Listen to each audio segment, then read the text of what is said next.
Shalom, saudara yang kekasih. Kita telah ada di hari yang ke-14, bulan Februari tahun 2021, dan renungan pagi kita untuk hari ini dengan judul Kita harus mengasihi Tuhan dengan segenap hati kita. Kita harus mengasihi Tuhan dengan segenap hati kita. Dan ayat inti kita Matius 22 ayat 37, ayat yang biasanya kita dengarkan atau kita baca. Jawab Yesus kepadanya, "Kasihilah Tuhan Allahmu dengan segenap hatimu dan dengan segenap jiwamu dan dengan segenap akal budimu." Sekali lagi Matius 22 ayat 37.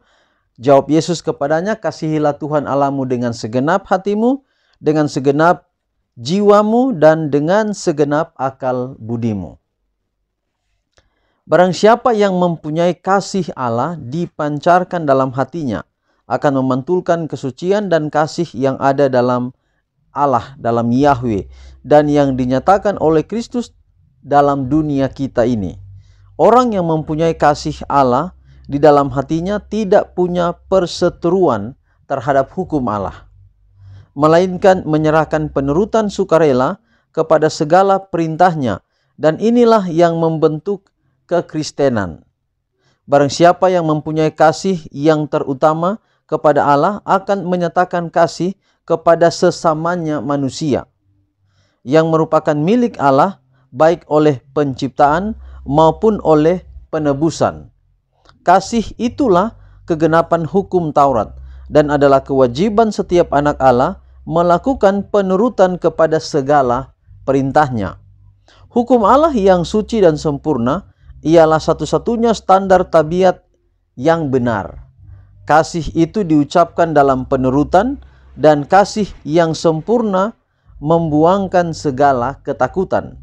Mereka yang mengasihi Allah mempunyai cap Allah pada dahinya dan mengerjakan pekerjaan Allah.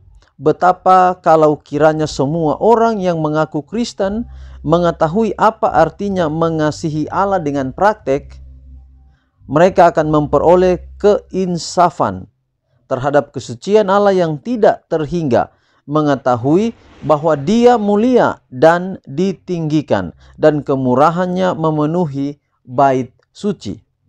Mereka tentu akan mempunyai pengaruh yang berkuasa atas hidup dan tabiat orang-orang di sekelilingnya, yang akan bekerja sebagai ragi di tengah-tengah kumpulan manusia, mengubahkan orang-orang lain oleh kuasa Yesus Kristus berhubungan dengan sumber kuasa. Mereka tidak akan pernah kehilangan pengaruh yang hidup, melainkan akan selalu bertambah-tambah dan efisiensi. Kasih kepada Allah harus menjadi suatu prinsip yang hidup, mendasari setiap perbuatan dan perkataan dan pikiran. Kalau dalam kekuatan Kristus kita sedang berusaha hendak mempertahankan suatu penyerahan yang demikian, kita akan setiap hari mengadakan hubungan dengan Allah. Asas-asas hukum Allah akan berdiam di dalam hati dan mengendalikan segala perbuatan. Maka akan wajarlah bagi kita mencari kemurnian dan kesucian, menghindarkan roh dan teladan dunia ini, lalu berusaha membahagiakan semua orang yang sekeliling kita, sama seperti malaikat-malaikat kemuliaan melaksanakan tugas kasih yang ditentukan kepada mereka. Jadi saudara, menuruti hukum artinya bahwa kita mengasihi Allah, dan itu adalah dasarnya. Mengasihi Allah, maka kita akan menuruti hukum. Karena itu yang Yesus juga katakan kepada kita, "Jika engkau mengasihi aku, turutlah perintahku." Tetapi lebih lanjut lagi, kita harus mengasihi Tuhan dengan tulus, dengan segenap hati kita, tanpa paksaan. Kalau kita, pelajaran kita beberapa hari yang lalu, kalau kita mengasihi Allah dengan tulus, dengan segenap hati, sama dengan ketika anak-anak menghormati orang tua dengan tulus, dengan segenap hati, maka itu akan tertanam di dalam hatinya. Itu akan seperti satu berakar di dalam hidupnya, dan pada akhirnya itu akan menjadi satu karakter, satu tabiat, bahwa mengasihi Allah, menuruti perintah Allah. Karena mengasihi Allah, itu akan terus-menerus dibuat dalam kehidupan kita. Ajakan saya, mari kita mengasihi Allah dengan segenap hati kita, agar kita dapat menerima berkat Tuhan dalam kehidupan kita. Kita tutup renungan ini dengan doa. Tuhan, terima kasih untuk pekabaran firman Tuhan yang indah yang kami dengarkan di pagi ini. Biar dapat menjadi berkat dalam kehidupan kami dan dapat menjadi penuntun bagi hidup kami. Terima kasih sekali lagi Tuhan, meteraikan pekabaran ini di hati kami.